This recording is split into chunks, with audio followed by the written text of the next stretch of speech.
मंच को नमन और हमने जो भी हमारे श्रोतागण बैठे हैं उनका बहुत बहुत धन्यवाद रहा। आज एक बात मुझे भी कंफर्म हुई, पहले तो मैं इस दोस्ती का सारा श्रेय पाठक जी को जाता, मैंने कुछ भी नहीं कहा, कुछ मेरी ऐसी व्यक्तिगत परेशानियाँ थी, मैं बता रहा पाठक जी का बात मैंने कह दिया, तो सारा श्रेय पाठक जी को जाता है। बल्कि महाप्रसाद से बहुत बहुत धन्यवाद। तो ये मुझे लगा कि आज वाकई महाप्रसाद साहित्य में करती है, जिसका सामने खड़ी गाड़ियाँ बता रही हैं कि हम लोग साहित्य हैं और हम आप लोगों की बढ़ते ही आगे बढ़ते हैं, कोशिश करेंगे कि आगे भी ऐसे आयोजन होते हैं। तो मैं ज़्यादा भूमिका न मानते थी कि एक दो रचनाएँ मुझे भी पढ़नी है तो मैं पढ़ देता हूँ, लेकिन बहुत ज़्यादा कोई आज तैयारी भी नहीं है। लेकिन कहानी है, इसका शीर्षक है गुलमोहर।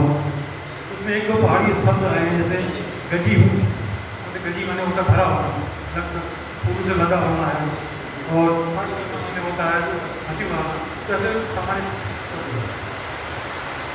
शहर ने भीषण गर्मी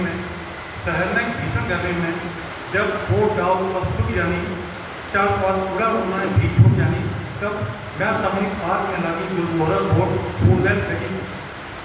शहर ने भीषण गर्मी में जब बोट डाल सब सूख जानी, चार पार पूरा उन्होंने भी छूट जानी, तब मैं सामूहिक आग में लगी गुलमोहर फूल गई।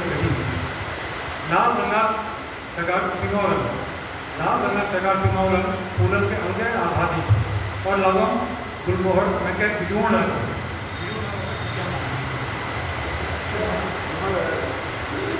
लाल रंगा टगार पिंगौरन फूलन के अंगे आबादी और लगम गुलमोहर में के बिजोड़ लगो, फिर भी जो मुझे बहुत अच्छा लगा। उसी प्रकृति में रंग में कमी नहीं है, अलग अलग मौसम अपन अपन रंग छन और मंथीना जिंदगी में भूरी रंग प्रकृति की देन छन, मगर अलग अलग मौसम अपन अपन रंग छन और मंथीना जिंदगी में भूरी रंग प्रकृति की देन छन, मगर गुलमोहर में के अनोखे लगा। किले की 45 डिग्री ताप में जब खुश है कुमायूं, तब यही एक बोट जो जानन जस खड़े हुए ठट करने लगे।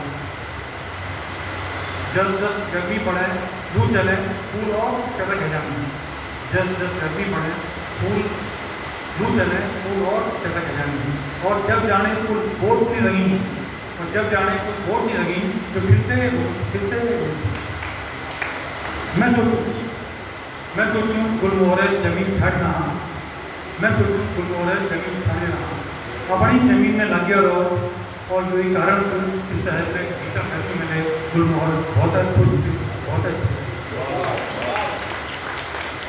हिंदी की रचना है, समय ज़्यादा नहीं सुना दूँ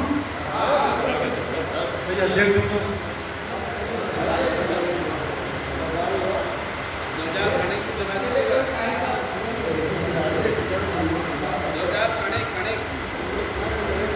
माहौल ही नहीं है ना, कहाँ जाते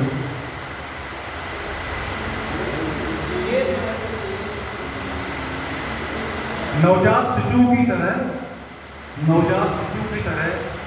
पत्ते निकल आए पीपल में, नवजात शिशु की तरह पत्ते निकल आए पीपल में, सही सलामत विदा हो गया बसंत इस बार। नवजात शिशु की तरह पत्ते निकल आए पीपल में, सही सलामत विदा हो गया बसंत इस बार। पक्षी खुश है कि नहीं हो सकेगी ताकजात निजी जीवन में, पक्षी खुश है कि नहीं हो सकेगी ताकजात निजी जीवन में। कोयल भोर में बुलाती है, कोई आता नहीं, लेकिन समझने वाले सब समझ गए हैं। शांत भूति भी सुर में आ गई है, कूलर के पास जगह ढूंढ ली है उसने, समझने वाले समझ गए हैं। शांत भूति भी सुर में आ गई है, कूलर के पास जगह ढूंढ ली है उसने। सांझ बेला में पक्षियों का झुंड निकलता है घरों की ओर, सांझ बेला में पक्षियों का झुंड निकलता है घरों की ओर जहाज की तरह। सांझ बेला में पक्षियों का झुंड निकलता है घरों की ओर जहाज की तरह। सफ़ेद चमकते पक्षी अंधेरे में भी साफ साफ दिखाई दे जाते हैं।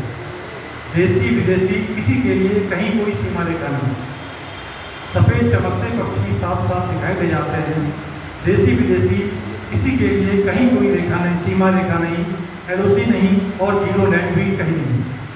देसी विदेशी किसी के लिए कहीं कोई सीमा रेखा नहीं, LOC नहीं और जीरो लैंड भी नहीं,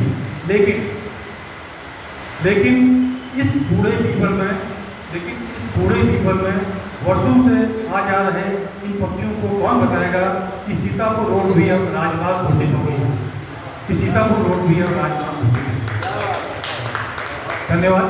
मैं फिर कभी अध्यक्ष जी का मेरा आदेश है तो मैं बात करके चुनाव का समय हो गया। मैं एक बात और थोड़ी सी और कहना चाहूँगा, ये हम ही कभी लोगों को सोचना है कि हम इस दोस्ती के बीच से अपना कैसा समय बचाएं, तो काफ़ी टाइम लग जाता है, बटा बहुत होता है।